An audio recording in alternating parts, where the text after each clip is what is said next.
ආයුබෝවන් නංගිල මල්ලිලා. අද මම කතා කරන්න බලාපොරොත්තු වෙන්නේ ඔයගොල්ලෝ එක්සත් රාජධානියේ ලැප්ටොප් එකක්, ටීවී එකක්, හරි ඉලෙක්ට්‍රොනික උපකරණයක් ගන්න බලාපොරොත්තු වෙනවා නම් කන්සිඩර් කරන්න පුළුවන් කඩ තුනක් පිළිබඳව. ඉතින් මම Amazon ගැන කතා කරන්න හදන්නේ මොකද Amazon ඔන්ලයින් රීටේලර් කෙනෙක්. ඉතින් එතකොට සමහර වාසි තියෙනවා මිල ගණන් ගොඩක් හොඳයි සමහර වෙලාවට. හැබැයි මාකට් ප්ලේස් සෙලර්ස් ලගින් එනකොට සමහරලාට ගැටලු ඇති වෙන අවස්ථා තියෙනවා. අනිත් එක ගියා ගත්තා ආවා වගේ එකක් කරන්න බැරි නිසා මම Amazon ගැන කතා කරන්නේ මම AO ගැනත් කතා කරන්නේ මොකද මට ඒගොල්ලොන්ගේ එක අත්දැකීමක් නැති නිසා. ඉතින් ප්‍රධාන වශයෙන් මම කඩ තුනක් ගැනද කතා කරනවා. ආගොස්, කරීස් සහ ජෝන් ලුයිස්. ඉතින් අපි බලමු මේ තුනේ තියෙන වාසි සහ අවාසි. දැන් මුලින්ම කතා කරොත් ආගොස් එකේ ගොඩක් දුරට තියෙන ඉලෙක්ට්‍රොනික බඩු පරාසය ගොඩක් වැඩි. මොකද ඒගොල්ලෝ ඉස්සර කැටලොග් රීටේලර් කෙනෙක් හැටියට පටන් ගත්තේ. ඊට පස්සේ තමයි දැන් තියෙන බිස්නස් මොඩල් එක යන්නේ.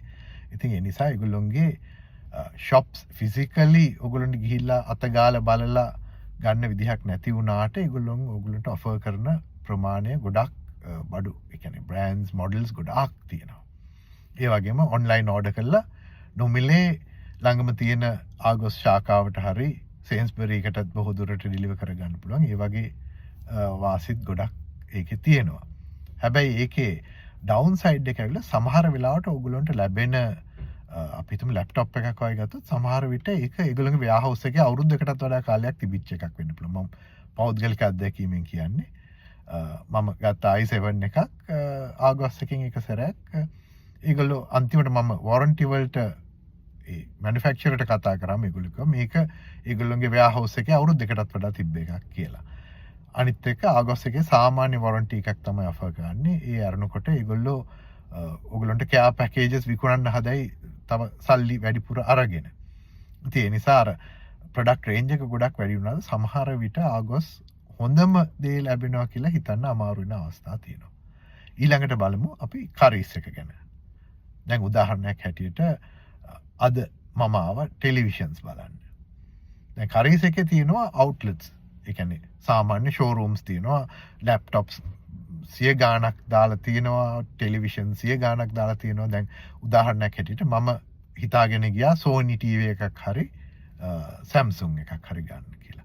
ඉතින් එතන ගිහිල්ලා බලනකොට මට අර නිකන් ඔන්ලයින් බලනට වඩා ගිහිල්ලා අතපත ගාලා පොඩ්ඩක් එබිකම් කරලා බලනකොට තේරුණා Sony එක කැතයි. ඒකේ අර වටේට බෝඩර් එක ලොකු වැඩි.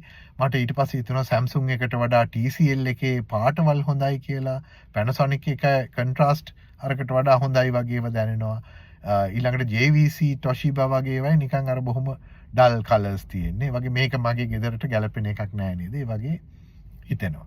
ඉතින් අර ගොඩක් දුරට ගිහිල්ලා කාට හරි මූණට මූණ කතා කරලා මේ මොකක් හරි දෙයක් බලලා මිලදී ගන්න හරි නැත්නම් මෙතනට ඇවිල්ලා මිල බලාගෙන ගිහිල්ලා ඔන්ලයින් Amazon එකකින් හරි කොහේ හරි ඕඩර් කරන්න වගේ දෙයකට උනත් කරීස් එක සුදුසුයි. ඒ වගේම කරීස් එකකින් ගත්ත බඩුවක් බාල බඩුවක් කියලා නම් මට නම් තාම එහෙම ප්‍රශ්නයක් ඇති වෙලා නැහැ. ඉතින් අර ලොකුම වාසිය තියෙන කරීස් එකේ ඕගොල්ලන්ට ෂෝරූම් එක ඇතුළට ගිහිල්ලා බලලා ගන්න පුළුවන් එක. දැන් අවසාන වශයෙන් අපි ජෝන් ලුයිස් ගැන කතා කරමු. ජෝන් ලුයිස් එකේ ගොඩක් දුරට අම්මෝ මේක ගණන් නේද කියලා වගේ හිතෙන අවස්ථාවක් තියෙනවා. විශේෂයෙන් රෙදිපිලි ලී බඩු වගේව ගන්නකොට ජෝන් ලුයිස් එකේ ගණන් බඩු ක්වොලිටි එක හොඳයි උනාට ගාණ වැඩි. දැන් ඉලෙක්ට්‍රොනික බඩු ගන්නකොට ඒගොල්ලෝගේ තියෙනවා never knowingly undersold කියලා පොරොන්දුවක්. ඒගොල්ලෝ ඒ කියන්නේ ප්‍රධාන රීටේලර්ස් ලගේ ප්‍රයිසස් ඒගොල්ලෝ මැච් කරනවා. ඉතින් ඕගොල්ලෝ දැක්කොත් වා කරීස් එකේ හරි ආගොස් එකේ හරි දැකපු ප්‍රොඩක්ට් එකම ජෝන් ලුයිස් එකේ ගාණ ඊට වඩා වැඩි කියලා ඕගොල්ලන්ට අර මේක පෙන්නලා ඒගොල්ලෝ තියෙනවා ඒ ගාණ සම කරන ක්‍රමවේදයක්. එහෙම කරන්න පුළුවන්. ගොඩක් දුරට ඒගොල්ලෝ දැන් Black Friday වගේ එකක නම් ඒගොල්ලෝ කොහොමදත් ගාණ අඩු කරලා තමයි අර මැච් කරලා තමයි විකුණන්නේ. ජෝන් ලුයිස් එකේ තියෙන විශාලම වාසිය වෙන්නේ අනිත් හැම දෙයකටම වඩා ඒගොල්ලෝගේ වොරන්ටි එක අනිත් අයට වඩා ගොඩක් වැඩි.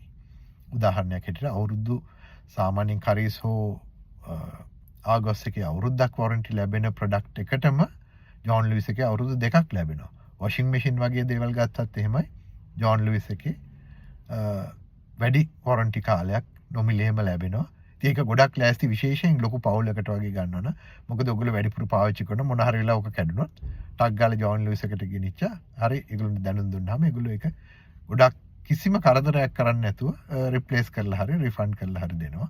මම දන්නවා ජෝන් ලූයිස් එකෙත් එහෙම ඒගොල්ලෝ කස්ටමර්ගේ සතුට ගැන බලන ආයතනයක් ගොඩක්. ඉතින් ඒ නිසා ඒගොල්ලොත් කිසිම කරදරයක් නැතුව ඔයගොල්ලෝගේ ඒ කියන්නේ වොරන්ටි ක්ලේම් එකක් වගේ આવොත් ඒක කිසිම කරදරයක් නැතුව ඔයගොල්ලන්ට කරගන්න පුළුවන් වෙනවා. ඉතින් ඇත්තට ඔය ආයතන තුන තමයි ප්‍රධානම ආයතනය වෙන්නේ මෙහි ඉලෙක්ට්‍රොනික බඩු ගන්න. ඒ අරෙන්න තව කාෆෝන් වෙයාහවුස් එක තියෙනවා. ඒක ඇත්තටම කරීස් ආයතනයටම අයත් අවුට්ලට් එකක්. ඉතින් ඒගොල්ලෝ ගොඩක් දුරට ෆෝන්ස් වගේව තමයි විකුණන්නේ. ඉතින් ඒ ෆෝන්ස් කරීස් එකෙත් ගන්න තියෙනවා. හැබැයි ගොඩක් දුරට ෆෝන්ස් ගන්නකොට ඔයගොල්ලෝ ඔන්ලයින් රීටේලර් කෙනෙක් හරහා ගියොත් තමයි ගොඩක් දුරට ඔයාලට ලාභ ෆෝන් එකක් හරි ෆෝන් කොන්ට්‍රැක්ට් එකක් හරි ගන්න පුළුවන් වෙන්නේ. ඉතින් ඒ නිසා ඒ ගැනත් ඔයගොල්ලෝ ටිකක් සිහි තබා ගන්න. විශේෂයෙන් ඔයගොල්ලෝ පදිංචි වෙලා ඉන්න තැන ඒකට ළඟ තැනක් තියෙනවනම් සමහර අවස්ථාවලදී අර කඩේ ඇතුළට ගිහිල්ලා ඒක බලලා ගැනීමෙත් ඔයගොල්ලන්ට වාසියක් තියෙන්න පුළුවන්. අර මොකද ඔන්ලයින් ඕඩර් කරද්දී අපිට හරියටම අදහසක් ගන්න බෑ. මේ බලනකොට ඒ කියන්නේ අපේ සාලේ තියලා බලද්දී ඔක කොයි විදිහට තියෙයිද කියලා වගේ දේවල්. ඒ නිසා ඒකත් ගොඩක් විශේෂ දෙයක් මතක තියාගන්න. ඒ කියන්නේ ඔන්ලයින් ඉමේජ් එකට වඩා ඇත්ත ස්වරූපය කොහොමද කියන එක අර නංගි පෙන්නලා අක්කා ගත්තා වගේ එකක් නොවි ඔයගොල්ලන්ට එතකොට හොඳ ඔයගොල්ලන්ට ගැලපෙන ඔයගොල්ලන්ගේ බජට් එකටත් සරිලන වොරන්ටි එකත් හොඳට ලැබෙන ප්‍රොඩක්ට් එකක් ඉලෙක්ට්‍රොනික ප්‍රොඩක්ට් එකක් ඔයගොල්ලන්ට ගන්න පුළුවන්. ඉතින් මම හිතනවා දැන් මේ බ්ලැක් ෆ්‍රයිඩේ ක්‍රිස්මස් එහෙම එනවා. ඔයගොල්ලන්ට මේ උපදෙස් වලින් මොකක් හරි පළක් වෙයි කියලා. Thank you.